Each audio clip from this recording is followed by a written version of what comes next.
Not every legend is a myth. Some are flesh and blood. Some legends walk among us, but they aren't born, they're built. Legends are made from iron and sweat, mind and muscle, blood and vision, and victory. Legends are champions. They grow. They win. They conquer. There's a legend behind every legacy. There's a blueprint behind every legend. I'm Arnold Schwarzenegger. This is my blueprint. Arnold Schwarzenegger, 28 years old, 6'2", 240 pounds. Mr. Olympia for the past 5 years. He is preparing to defend his title this year for the last time. All Mr. Universes for the past 5 years or so come get together in one contest and to find out who is the best of all the Mr. Universes. So they created the Mr. Olympia contest, which is then the top contest, and whoever wins that is the top bodybuilder. And you are the top bodybuilder. Right, yeah. I think that everyone knows when they get into training that you're not going to go and become a champion from one day to the next. But the question is, how can they speed up the process?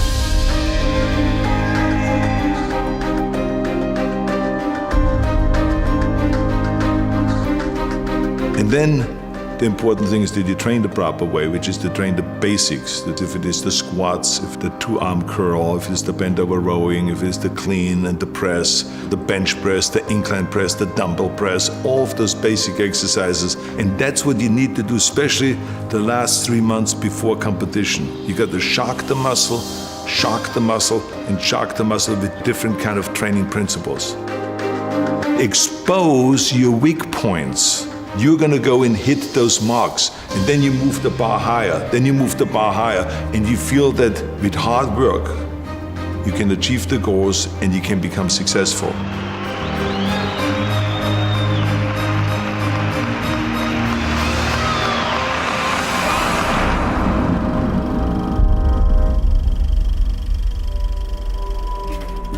The important thing for people to recognize is that not everyone wants to be a champion. Not everyone has the desire to stand on stage, to stay up there on stage and win Mr. Universe or Mr. America, the world's best built man, and Mr. Olympia and all of those kind of titles. No, but they can apply the same principles. One thing I can tell you, there's major mistakes that are being made today in bodybuilding by not covering those basic exercises, because today when I go into gymnasium, I don't see anymore the kids learning about the cleaning and pressing, or to do the 2-arm snatch and to do the upright rowing from the floor up, and all of those kind of exercises that are so important to create the traps and to create the lower back.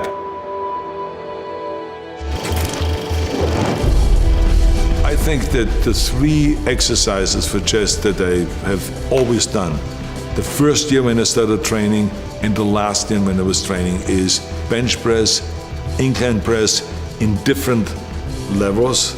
So to start low, medium and high, and then flies.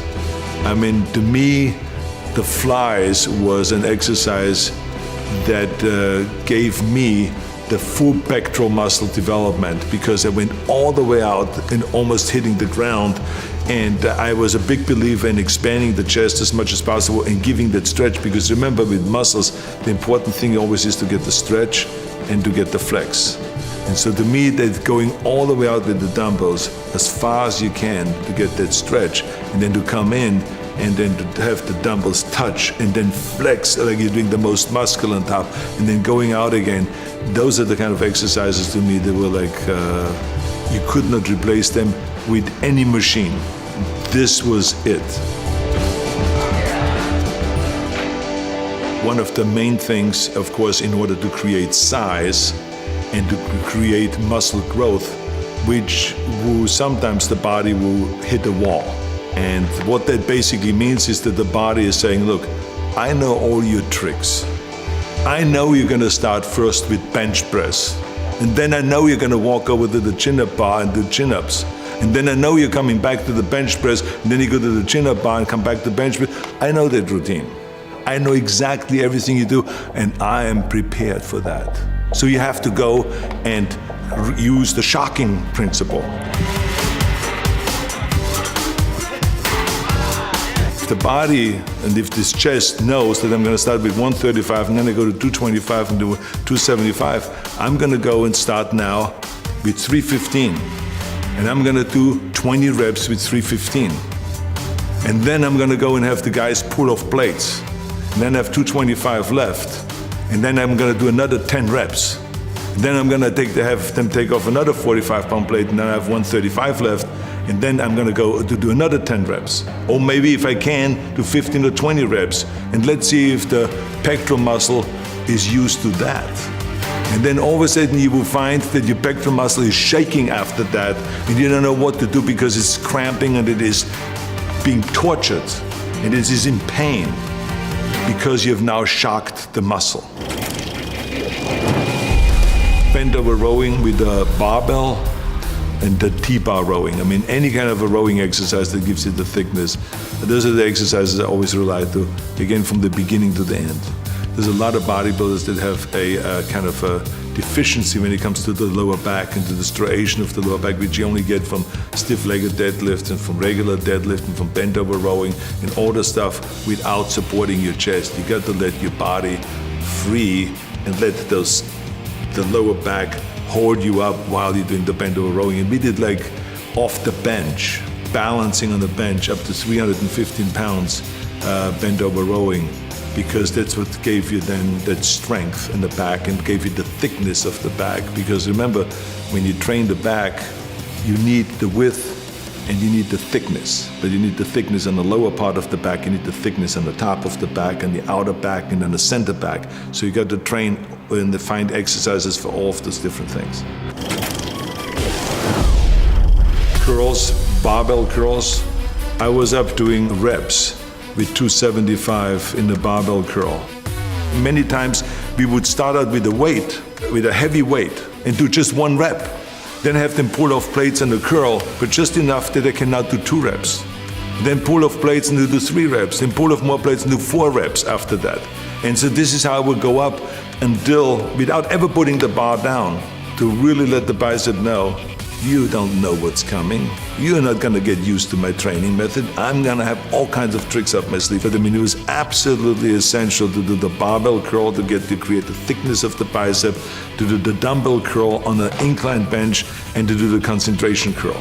Because the concentration curl isolated the biceps with heavy weights, not with light weight, but with heavy weight, but to isolate it and to really concentrate and to create that peak on the outside of the bicep that you need when you do your back shots.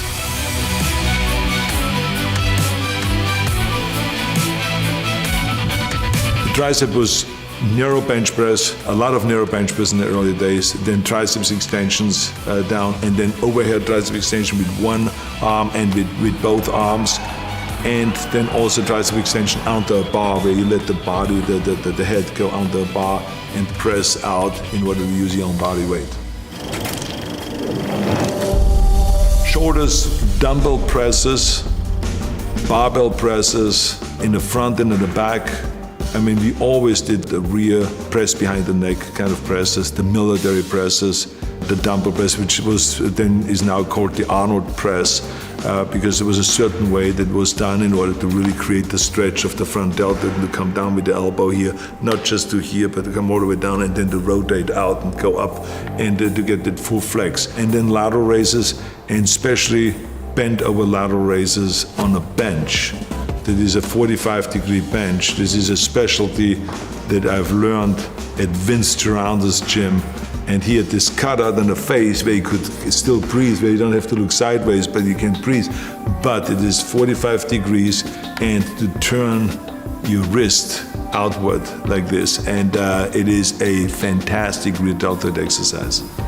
We many times went into the gym just as one day a week, where we went to 110-pound dumbbells and we did dumbbell presses. We did 6 reps. That's all I could do, 6 reps. So we picked up the 100 and did another 6 reps. Put them down and took the 90s and did another 6 reps. And then picked up the 80s and we went all the way down to the 40s. and barely could do 6 reps then with the 40s.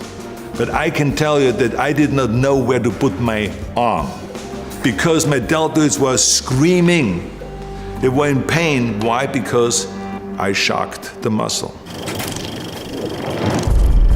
Squats is, I think, the most important exercise to create thighs, big thighs. Squats, rear squats, front squats, leg extensions, lunges, stiff-legged deadlifts, or good morning exercise with stiff legs, and a lot of leg curls.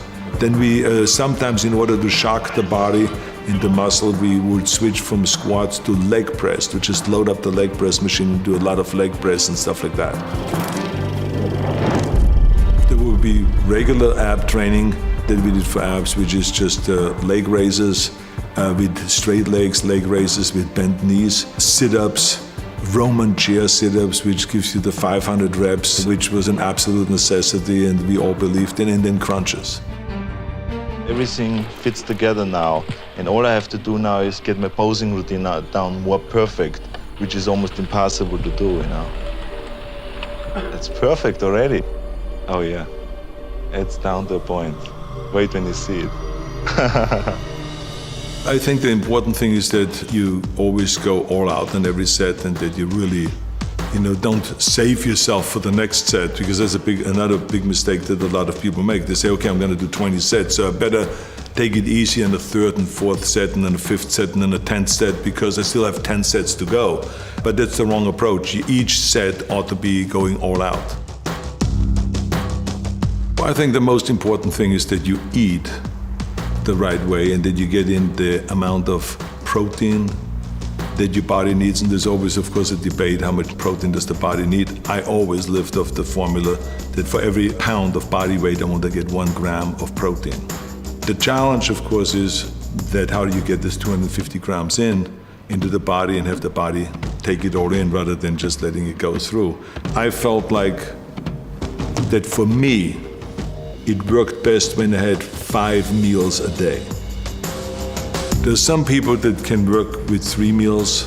For me, 5 meals was the answer. And the reason is because I never was a big eater. I always felt comfortable with a regular sized steak. If you give me a 10-ounce steak, even in my heyday, I was happy. And to have a little bit of vegetables, so to have some sliced tomatoes on it, and then some salad or something like that, I'm fine. In the morning, if you gave me just 3 scrambled eggs with a little bit of bacon and or sausage with some cut in tomatoes and onions, I was fine with that. The only thing is that 2 hours later, after that breakfast, I was hungry. And so when I was sitting there at Santa Monica City College, or I was on a workplace doing construction work, or wherever I was, I would pull out of my bag a little plastic container that had a cup on it that you usually use at the bar to mix things at the bar. And I would have my milk in there, and I would have my protein powder in there and everything like this, and I would just close it up and then put it in my bag. And then I would be sitting in the classroom and I would just pull it out, shake it up like that. Everyone would be looking kind of, what the hell is he doing now? And I would be shaking my protein, then just like a bartender doing all the little tricks, and then I would drink it, close it up and put it away. And that to me was the additional kind of 30 grams of protein that I needed at that time. And then I would be, an hour later going to the gym, and then we'll be working out for 2.5 hours, and then we would go for lunch, and there will be a late lunch, and then we'll have again a regular steak, and then 2 hours later after that, I will have another one of those protein drinks. So I would have 2 times a day protein drinks. That in order to get the 250 grams of protein, because as I said, it is absolutely essential that we have enough protein so that you can really experience the muscle growth. But we have to recognize that we will not get all of the nutrients, the vitamins, the minerals, and the proteins, and all of the stuff that the body needs just with regular meals. This is why we have supplements, and that's why they are called supplements, because we are supplementing because we don't get enough from regular meals, no matter how healthy and how good you eat. All 3 contestants, Lou Ferrigno, Serge Nubret, and Arnold Schwarzenegger, for a pose down for the final decision for the judges. So now I've built a certain amount of mass during the year, and I have worked now on certain weak points throughout the year. And now with the combination of the diet and of higher repetitions and more exercises and more sets, take that mass and chisel it down and work on the details. And that's why I call the period before competition the most exciting period, because that's where you really have to concentrate, pay close attention to it every day, look at yourself in the mirror in an honest way, and expose your weak points. That motivates you then. That's what makes you train harder. So you got to expose those weak points. But the key thing is to set little goals, to do the training every day, to eat the right way, and you're gonna go and hit those marks. Then you move the bar higher, then you move the bar higher. It is really exciting to do that, and you feel that with hard work, you can achieve the goals and you can become successful.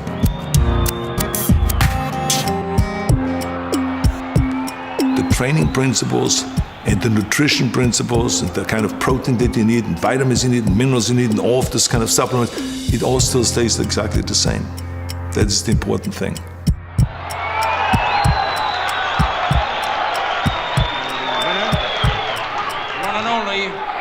Arnold Schwarzenegger.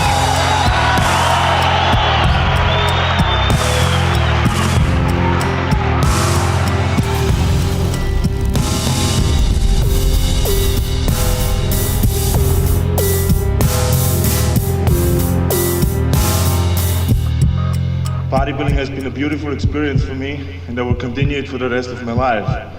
I only stopped competing, but I'm not stopping bodybuilding. It's the greatest sport. Thank you.